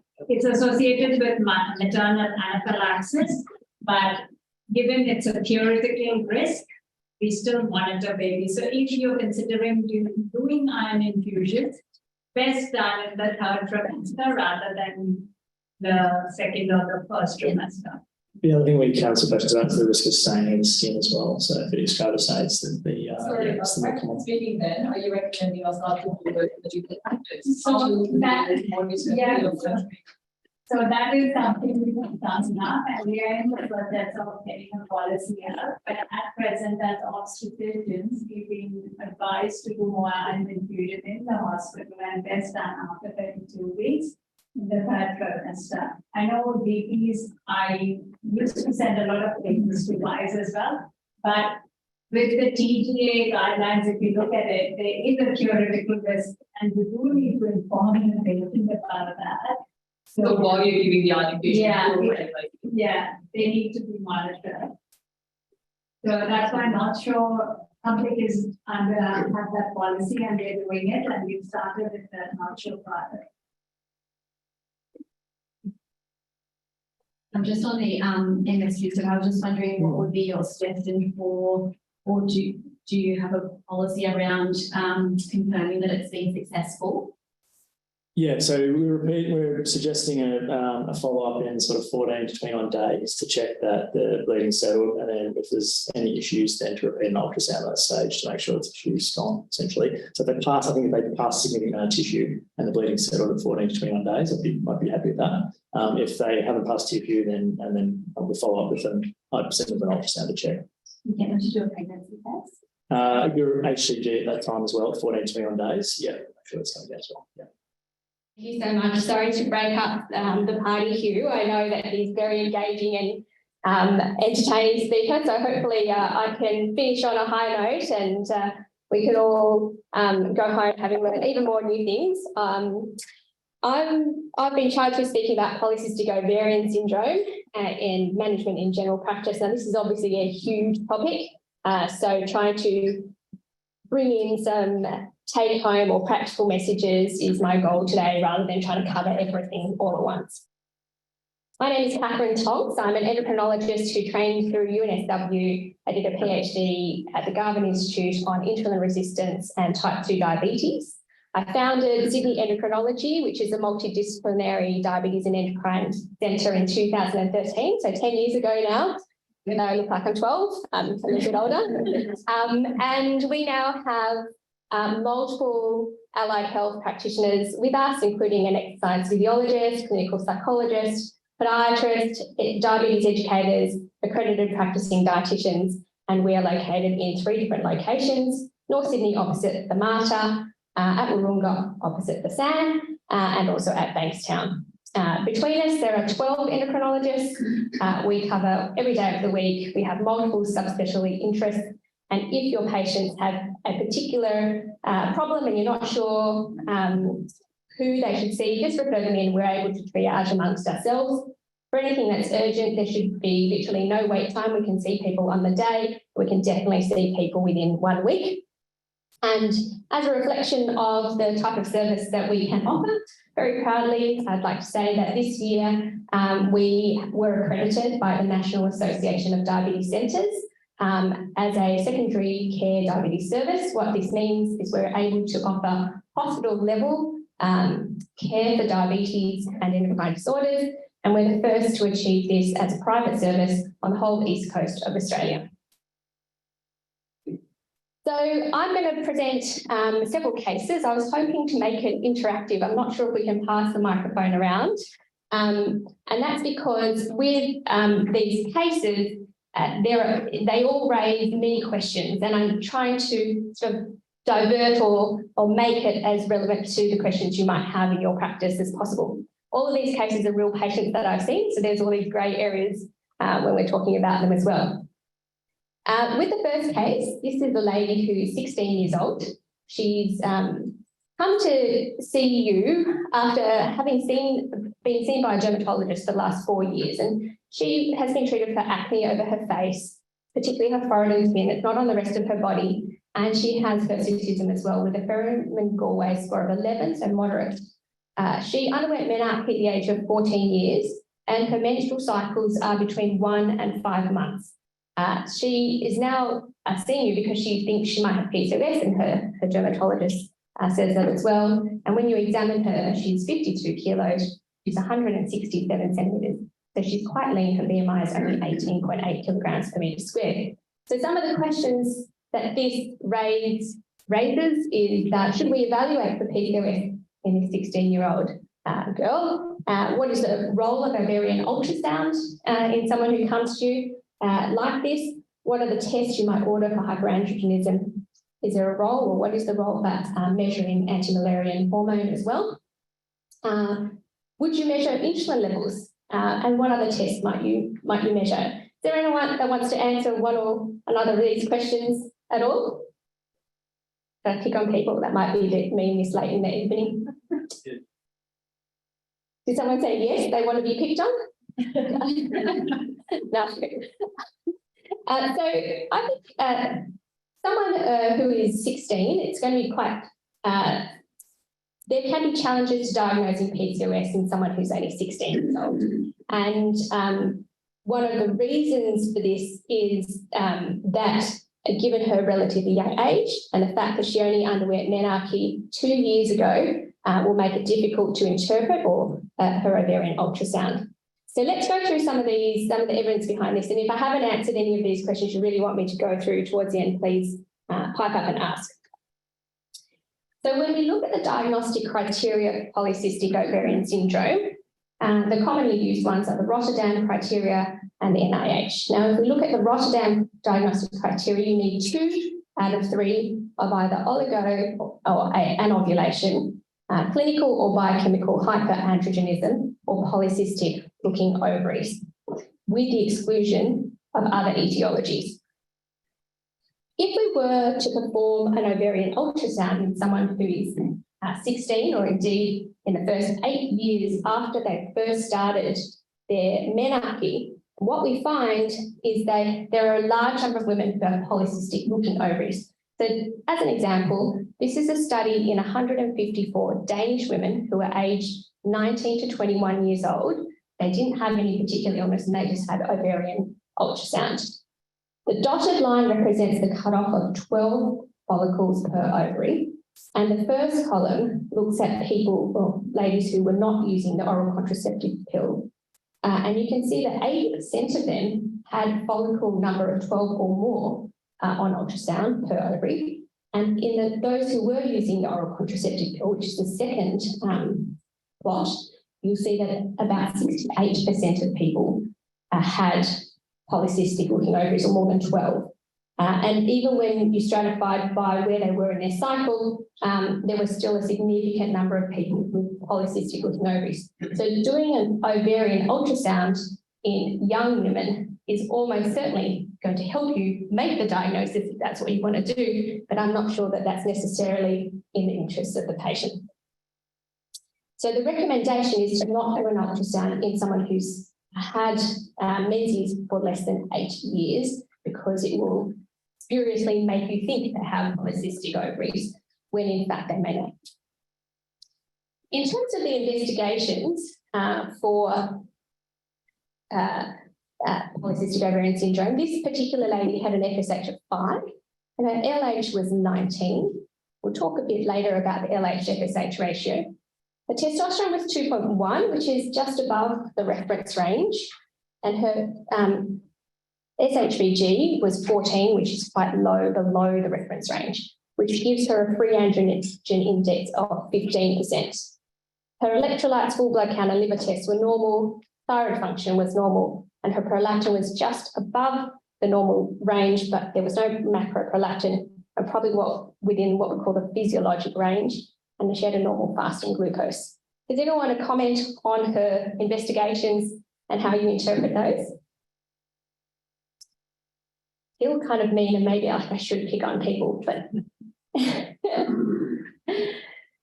the absence of anyone answering, probably the first point to make is that a measurement of testosterone, if you're measuring a direct free testosterone, at the testosterone levels that we see in women, which are very low, the levels are extremely inaccurate. I wouldn't even order a direct free testosterone. However, a calculated free testosterone may be more useful, or indeed using the free androgen index.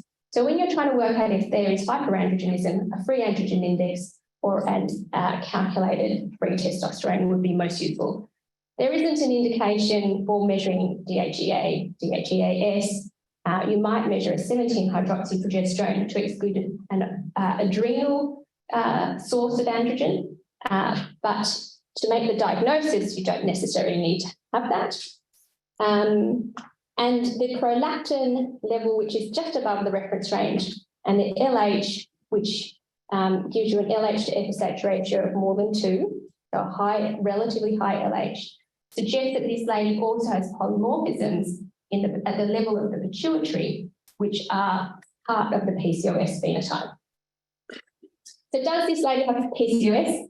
If we go back to the Rotterdam criteria, she definitely has 2 out of the 3 criteria without us even having done a pelvic ultrasound. But given her young age, in fact, she's only a couple of years from starting her menses, you might hold off on telling her that it's PCOS. You might say she has PCOS features, because when you give someone the diagnosis, they feel like they'll never have a child and they feel very depressed about it. So does she have PCOS? She fulfills the criteria, but at her age, you might not say that she has PCOS.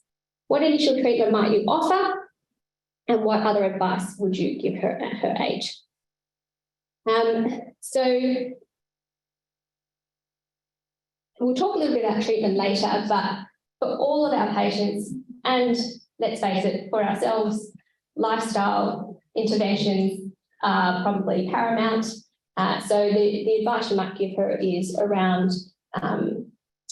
exercise, diet, weight management, sleep and stress management, things that we would do in general. And then I would suggest that you might reassess her post puberty, when the drivers for puberty-related insulin resistance, like growth hormone, may be lessened. Question. How do we confirm objectively oligo-ovulation or endo-ovulation in suspected PCOS? Excellent question, because I meant to say that and I forgot. So women's cycles vary somewhat. And if you're in regular cycles, one would expect that mostly your periods, or from day 1 to day 1 of bleeding, would be somewhere between 21 and 35 days. So for someone who's had menses for 2 or more years, you definitely think less than 21 days, more than 35 days, that's not quite normal. For someone in the first 12 to 24 months post menarche, less than 21 days or more than 45 days is a bit more leeway, because they do have this variation, would be considered abnormal. Anyone with less than 8 cycles per year, abnormal.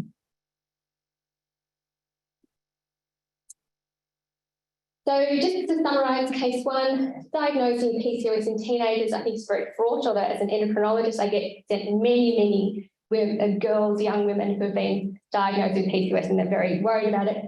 Menstrual irregularity for the first 2 years may be physiologic.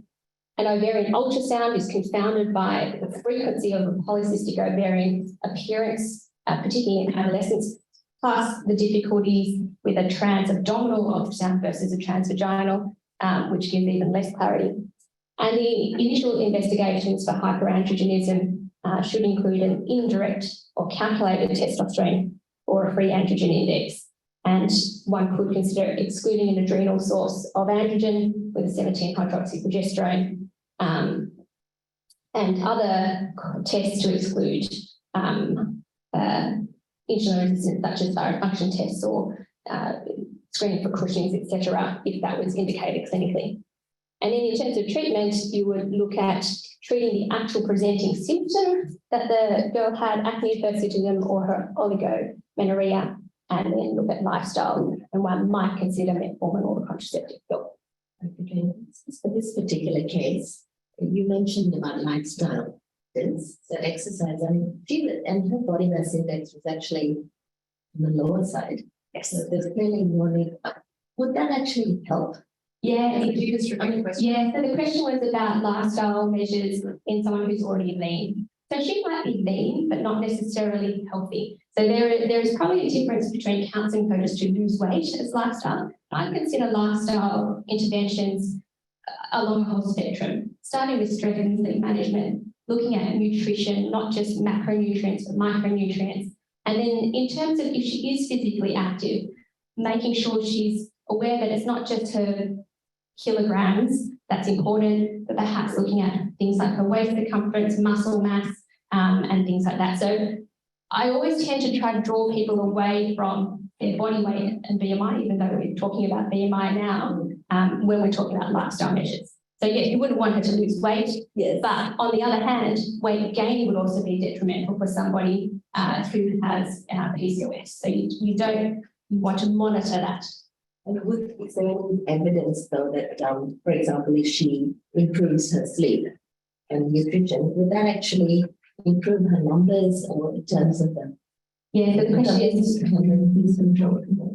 yeah, whether improvements in sleep would improve her numbers. Look, given she's so young and so early in her journey of insulin resistance, which we'll talk about a bit later, we might not actually change the numbers in terms of her glucose or her lipids. But we know that sleep deprivation, even a single night of sleep deprivation, will increase your insulin resistance by about 30%. We also know that small amounts of weight gain will increase your insulin resistance. But those measures for insulin resistance that we have are ones that we would do in a study, which are not actually ones we would do face-to-face with a patient. On that note, measuring insulin levels, which I commonly see patients refer to me with insulin levels already performed. As an endocrinologist, I wouldn't bother measuring insulin unless I was looking for insulin deficiency. So where you're measuring insulin, in this case, you're interested in whether she has hyperinsulinemia. The real challenge is the insulin assay is drastically inaccurate. The variation on a single drop of blood, if you repeat it on the same sample, the variation is about 30%. If you repeat it in the same person morning to morning, the variation is about 25%. And then the other problem is, as your insulin resistance progresses, your insulin levels actually fall. So you might miss someone who's clearly insulin resistant, but because they're so far along, the insulin level is low. So I wouldn't bother with an insulin level. I would do a waist circumference, I'd measure lipids, I'd measure glucose, and I'd take a family history. Final question from my What age may you start worrying about primary menarche or consider COCP investigations for this? As in primary amenorrhea? Primary menarche. Or consider nothing? No. I assume it might be primary amenorrhea. Look, you'd probably take a family history to see what was happening in the rest of the family members, but probably by around age 19, you might start to do further investigations. But you'd look for other secondary causes too. If they're over-exercising, very thin body weight, you might go down that track. But for PCOS or young people with PCOS, you'd probably look for certain phenotypes and then investigate for that. So case number 2, her initials happened to also be CT. She's 21. She's also fairly lean. BMI is 21.6. She has a history of acne and hirsutism. She's already on Yaz and doxycycline, and her blood pressure is reasonable, based on the high side for a young, lean person. Her testosterone level was 1.4, which is in the normal range. SHBG elevated. Can anyone tell me why it's so high? Yeah, because she's on the pill. Excellent. Which gives her a free androgen index, which is nice and low. And because she's on the pill, her LH, FSH, and estradiol were all suppressed. This is her family tree. She's down the bottom. She has irregular periods, and you can see her mother and her sister have a history of irregular periods. Her aunt, her uncle, her grandmother, and her great-grandparents have diabetes. So even though she's lean, she seems like she might have this history of insulin resistance. So she's got menstrual irregularity. She's on the pill, so we hopefully can trust that somebody measured her androgens before and they were elevated. And so she has this diagnosis of PCOS. But what's her phenotype? How long, if we want to reassess her, as we talk about reassessing people post puberty, how long should we wait after stopping the contraceptive pill to re-perform the investigations? What other tests might you order? And is there any utility in this LH-FSH ratio? And would you advise to continue or stop the contraceptive pill? And how would you treat her hirsutism? Does anyone want to volunteer any thoughts or questions at this point? Oh. I'm thinking 3 months. Give you 3 months of stopping the pill. And then before you repeat the... Yeah, I think that's quite reasonable. I think one would expect that when you stop the contraceptive pill, that the suppression of your LH and FSH and return of your axis should take anywhere up to 9 months, can be physiologic, really, but you probably wait at least 3 months. You might wait longer if you thought things hadn't restarted, but because she may not get a period for you to know that her cycles have restarted, that's why sometimes you just pick a time frame. Now, in terms of thinking about PCOS phenotype, I think it's useful to consider that there is a genetic component to PCOS, which is the insulin resistance phenotype. And then there are lifestyle factors. So one could consider that the genetic are non-reversible and the lifestyle are reversible factors for whatever's driving PCOS.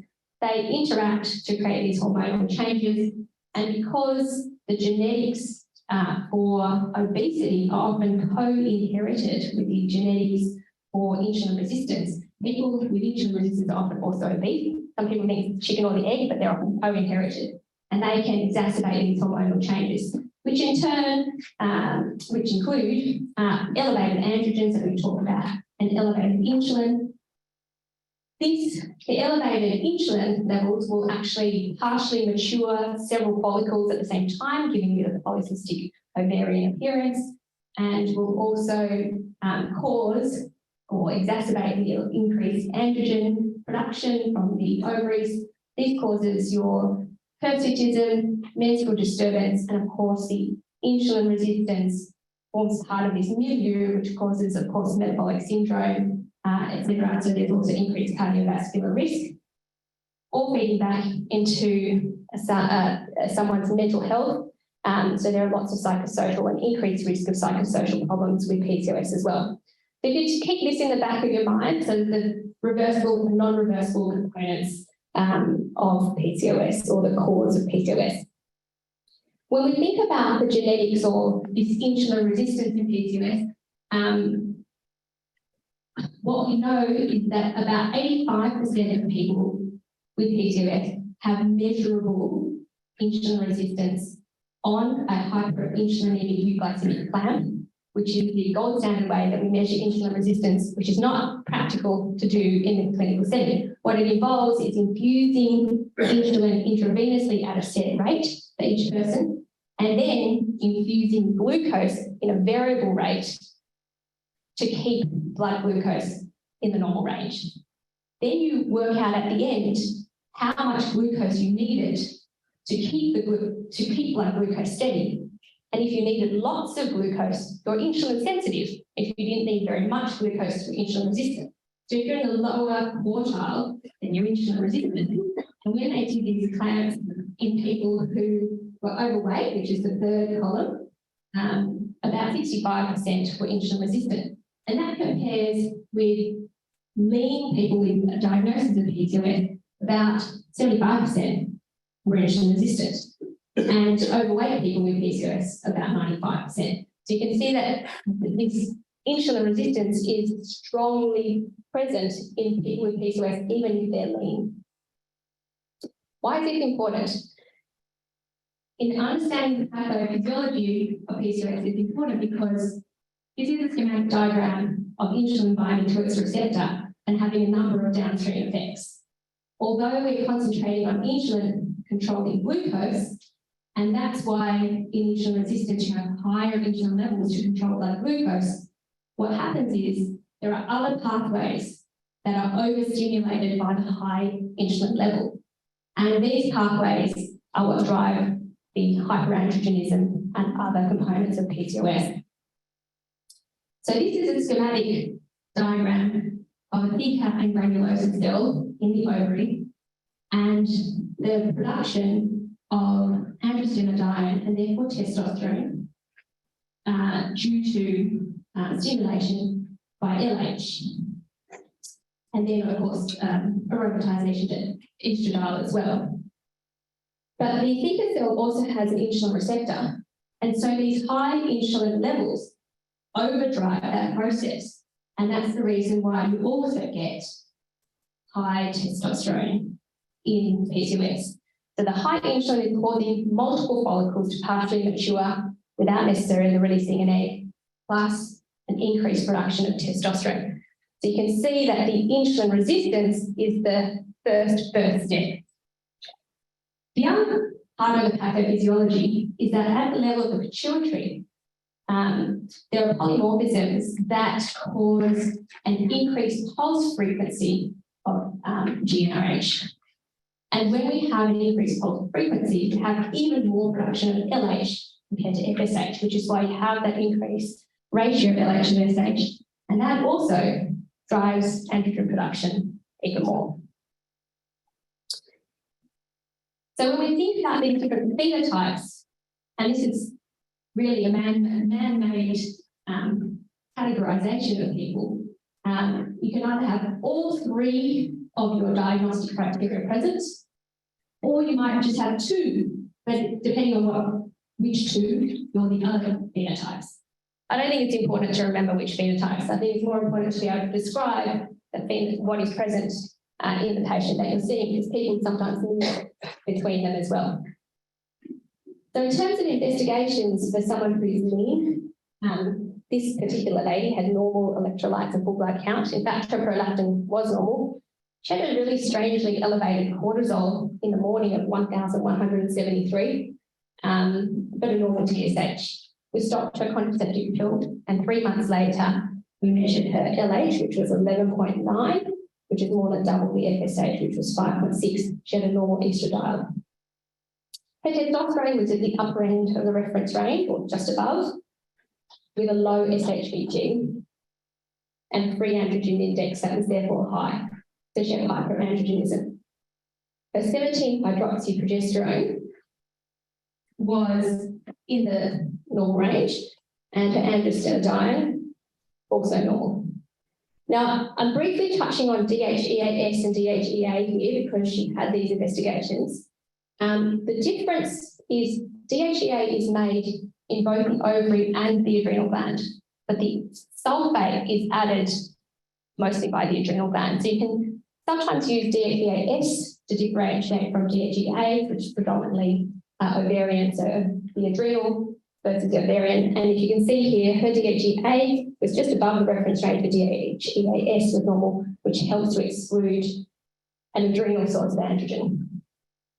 However, the caveat is the test is very inaccurate if it's not collected properly. So sometimes it's not necessarily helpful, but sometimes we do measure it in someone who has a particularly high testosterone level that we think, oh, this is a bit beyond what I would expect. I think maybe there's a carcinoma, renal cell carcinoma there. Because you have that strangely high cortisol, I repeated her morning cortisol, but it was normal. And then on the 24-hour urinary free cortisol, there was no elevation. So she must have just been stressed with that very first test. And you can see that her fasting glucose is normal, but she had significant hyperlipidemia for someone so young and lean. So now this brings on to case 3. She's also 21 years old, and she was known to have hyperlipidemia. When she came, she was worried about one of her scars, and she had a history of oily skin, but no hirsutism or acne. She underwent menarche at the age of 11 years and had regular periods. Her blood pressure was a bit borderline, and her body mass index was 34.4. She had no stigmata of Cushing's, no striae, bruising, skin tags, acanthosis. She gave a palpable liver edge, but normal cardiovascular exam otherwise. Her pelvic ultrasound was reported as polycystic ovaries, and over the next couple of years, she actually developed significant anxiety, such that she was unable to finish her university course. And she had really low self-esteem and poor body image. When I did her investigations, she had normal electrolytes and full blood count, but her liver functions were mostly elevated. Her testosterone was about double the upper reference range, 4.5, and her SHBG was quite low. Free androgen index was actually very high because of how low her SHBG was. Her 17-hydroxyprogesterone was a bit borderline, depending on which phase of her cycle she was in. And she had a normal DHEAS and DHEA. TSH was not abnormal. Her LH was 8, FSH 5, and estradiol 129, and her progesterone was 5.2. So she was in the early luteal phase, which made me feel more comfortable that her 17-hydroxyprogesterone was 4.9, so I could ignore that. She had normal fasting glucose, but interestingly, her HbA1c was not quite normal at 5.6%. And total cholesterol was highest, was triglycerides. So the questions, we'll pick on someone. What are the features of PCOS in this lady, and what's her phenotype? You want to answer? Wendy, you're answering. And what are the long-term risks for her? What other associated conditions would you assess for? And I've listed a few there. And what sort of treatment would you offer her? So I guess this is an obese lady. She's young. She has high testosterone and very high free androgen index. Interestingly, obesity and metabolic syndrome are associated with very low SHBG. And when people start to fast or lose weight, SHBG will rise. So her quite low SHBG of 10 makes me think there's room to move with some of her lifestyle things. And this is to prompt me to mention that people with PCOS have a higher rate of weight gain and higher weight in general. And that goes back to that co-inheritance of the genes for insulin resistance and obesity. So lifestyle management would benefit all of our ladies with PCOS and all of ourselves as well. And one could consider that's either prevention or treatment or both, because sometimes if you intervene early enough, they might not develop the other problems. If you are concerned that someone's overweight, even a 5 to 10% body weight reduction over 6 months will have a strong metabolic benefit. They don't have to lose heaps of weight, they just have to lose a bit or be in caloric deficit and bring up SHBG as well.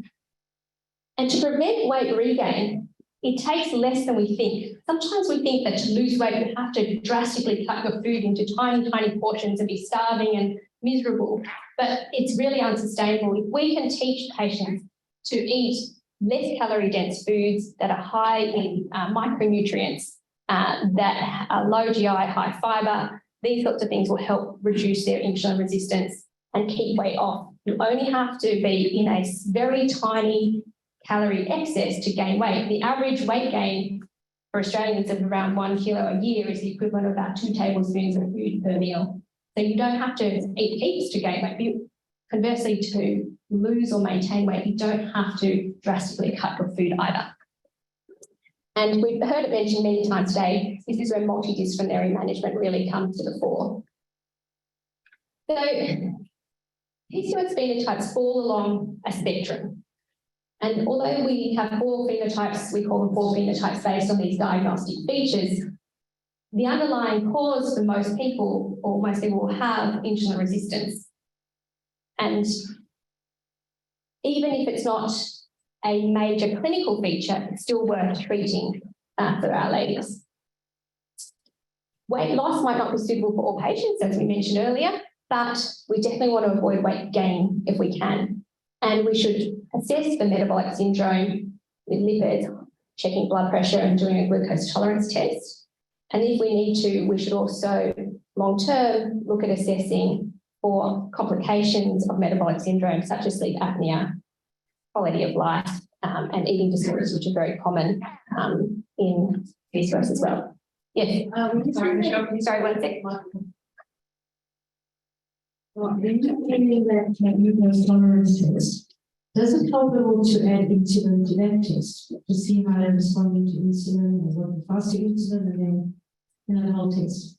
No, I personally don't ever order it, and I don't think it adds anything. I can already tell by everything else we've looked at. We've got SHBG, we've got blood pressure, lipids, waist circumference, family history. And what happens when I do an insulin level is people fixate on it, but because if you measure it again, it's a totally different number. People will feel really good or really bad based on something that isn't necessarily a predictor of their long-term health. So we'll use the markers that do have evidence for long-term health, and that would be waist circumference, lipids, blood pressure, things like that.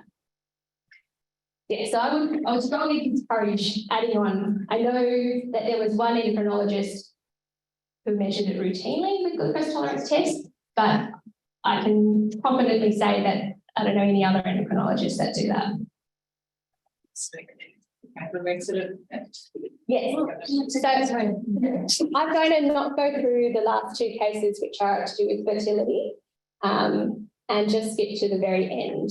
In that to say that PCOS, although PCOS is an illness that we often pick up for young ladies and ladies in their reproductive years, because the pathophysiology includes insulin resistance, it's important to remember that we need to follow these ladies for life, that they are at risk of pre-diabetes, diabetes, and other cardiovascular comorbidities. And in conclusion, I would say that like the pelvic pain syndrome, I wouldn't consider PCOS a diagnosis. I actually would consider PCOS a metabolic description. I tell this to my patients, you're not diseased. We just can see you have a cluster of these things, which mean that we need to monitor you and treat you for these sorts of things. And depending on which life stage people are at, you might treat the acne or the hirsutism or the pregnancy challenges first, but later on, don't forget, they're still the same person, and we should definitely look at not only treating their non-reversible factors with medication if needed, but their reversible factors with lifestyle and monitoring and treating also other macrovascular risk factors such as their hypertension, hyperlipidemia, and if they develop any complications of their insulin resistance. There's many guidelines out there and nice summaries, and I'm happy to take any questions at all.